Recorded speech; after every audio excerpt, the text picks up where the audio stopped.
Thank you very much, Mr. Chairman and Ranking Member, and thank you, Mr. DeJoy, for being here with us today. I want to start out by thanking all of our USPS staff. I see some of your staff sitting behind you, but of course all of our postal workers and letter carriers, not only in my district but across the country, who day in, day out deliver the mail across all of our communities and are really the backbone of our communities. I represent New Mexico's 1st Congressional District, which includes the Albuquerque metro area and over half dozen rural communities, and issues around rural postal service are really crucial for the communities that I represent.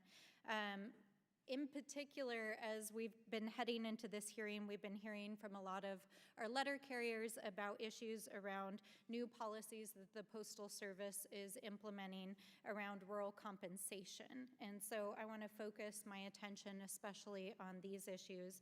The first question I want to ask you, Mr. DeJoy, is how much consultation the Postal Service did with rank and file rural letter carriers before deciding to implement this policy? The recent policy on rural carrier pay adjustment? Yes. About 10 years worth. Can you please characterize it? Because what we heard from folks who work in our district is that they didn't find out about it until it was actually being implemented. So this was a decision that was made in 2012 through arbitration between the union and the Postal Service, and we worked for 7-8, I think by 2019, we had the structure of it decided, how it was going to be rolled out. We did a sampling that year of 4,000 routes and came up with some adjustments that needed to be made. And then in consultation with the union, our HR department, we began to roll the process out to, across the nation. So I don't know that every single detail as to how this got communicated, but it wasn't, I can't imagine it wasn't effectively communicated to everybody. Now, the result of it is, is unfortunate, the result of it, because a lot of it has resulted in the aggregation of mail decline over 10 years impacting the rural carrier, at one shot. Mr. DeJoy, I think among the many concerns, in addition to, in fact, what you just highlighted about not knowing how it was communicated down to the rank and file, is the impact that it's going to have on rural carrier pay. Are you aware that 66% of our carriers are actually going to lose pay in their paychecks because of this adjustment? Yes, I am. And what I said was, I'm aware of my HR department and the union representatives working to deliver the message across the ranks of the organization. I'm not aware of the specific detail of what they were said. And yes, certainly, Mr. DeJoy, I apologize for interrupting, but because there's short time, I think that something of this significance that's going to affect 66% of our rural carriers and rural coverage of our mail service, certainly the tone gets set at the top and how that gets communicated. It affects the livelihoods of our carriers, it affects our communities, it affects local economies.